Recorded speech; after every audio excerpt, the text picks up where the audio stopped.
So the difference between a traditional snowboard truss versus a surfboard truss is that for a traditional snowboard, the truss looks like this, like the rear wheel of the surfboard. So there is a pivotal point in here, and it turns like sideways, left and right, to make it turn. But for a SurfSkate, it can't actually turn this way directly, with a pivotal point right here, like this, right? So it turns more aggressively, well, on the front wheels, whereas the rear wheel just keep the balance as it is. As you can see, here's a screw hole. If I anchored it down with a screw in here, it'll become a traditional skateboard, something like with one single pivotal point in here. But that's a difference. That's why the SurfSkate can give you a much better practice for surfing and for snowboard carving as well. I'll do a hillside, starting with the board facing down the hill. It's gonna be a big turn as a beginner. All I need to do is stand still, bend, and rotate. That's all I'm gonna do. Let's see. Start, bend, rotate.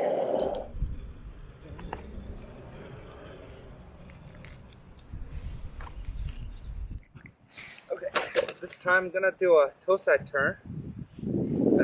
The board is facing downhill, pointing downhill. All I'm gonna do, step on the board, is bend, then rotate. That's it. See. Bend.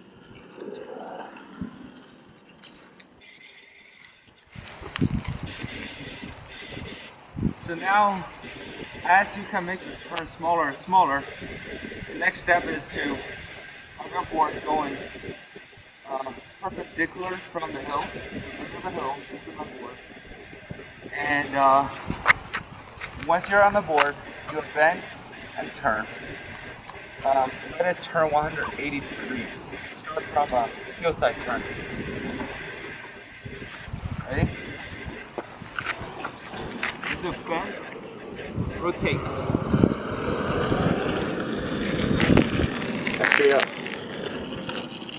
the same story for the toe side. You want to do have the board perpendicular to the hill, to the fall line. Once you're on the board, you bend and then rotate. See how it goes. 180 degrees. Bend, rotate.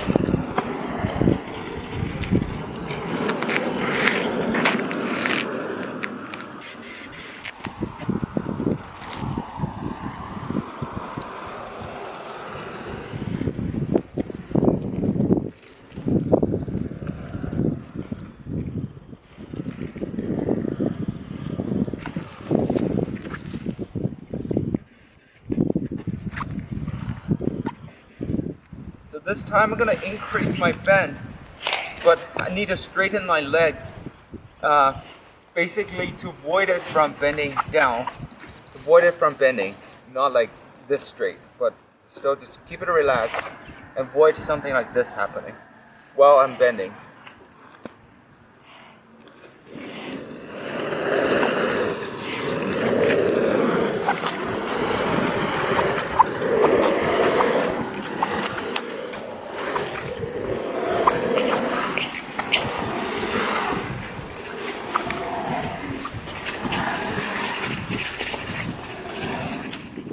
Now, while I'm turning, I'm going to tighten the outer side of each of the turn of my core, which means for heel side it's going to be right side of the core, and toe side is going to be left side of my core, to pull my upper body closer to the board.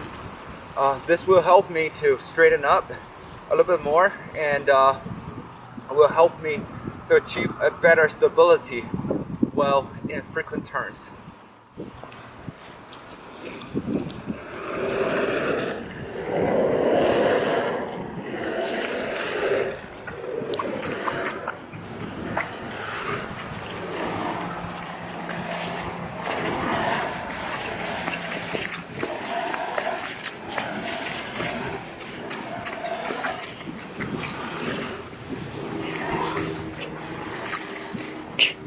Okay, so this time I'm gonna put all of the techniques together. Basically, bend, rotate, bend more, and straighten the side core while doing each of the turn. That's it. Don't do anything else. And then use the outer side of your arm to initiate the strength, and then control the turning radius of each of the circle.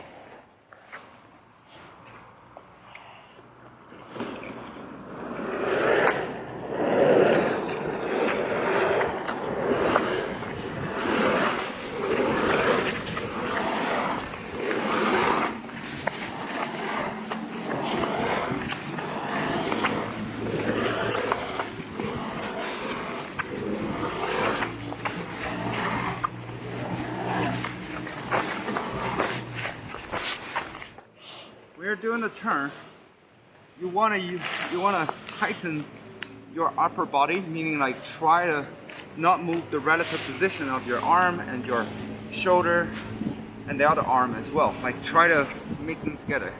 And the hand that initiates the force is the hand at the outer side of the carve. That means I'm doing regular for heel side, turning this way, so this hand is initiating the force. The whole body follows. This hand is being relaxed, just like holding tight, but don't put too much strength on this hand, but on this hand. On the other side, if I'm doing a toe side turn, this hand, right hand is gonna relax, and left hand is gonna initiate the turn like this. Like this. So I'll raise my hand before each of the turn and let you know which hand should you use to initiate the force.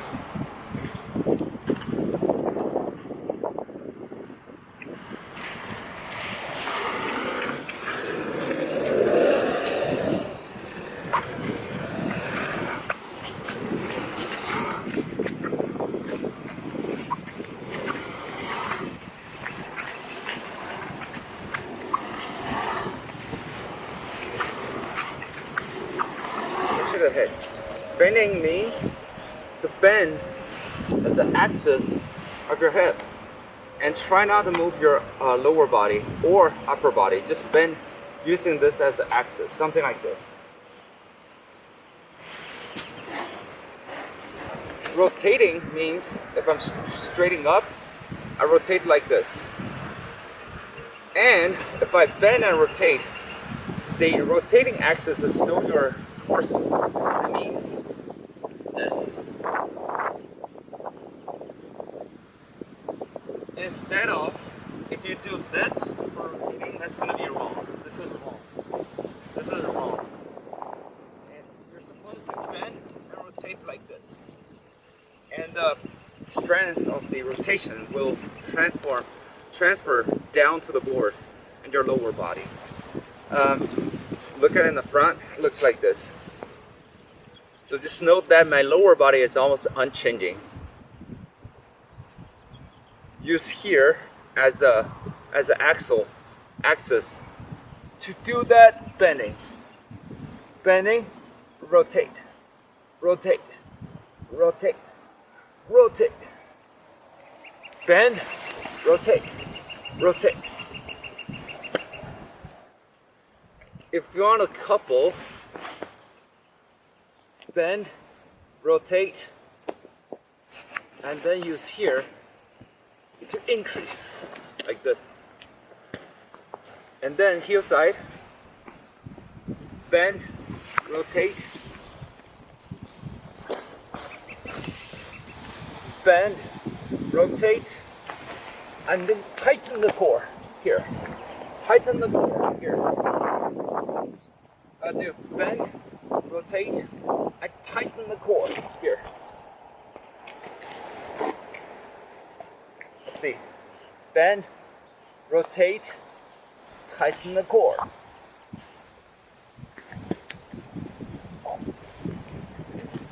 Bend, rotate, tighten the core.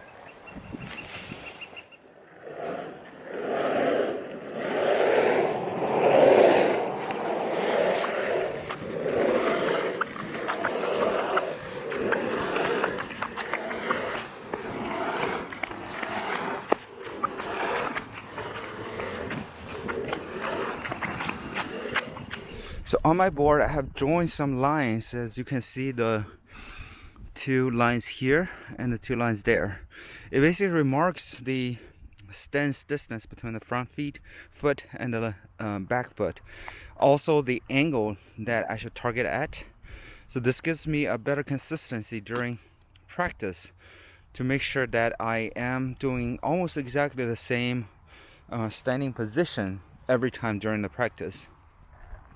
After a while, I can obviously adjust, but the consistency gives me a better understanding. So this is the angle of my front foot, right? This is the angle of the board.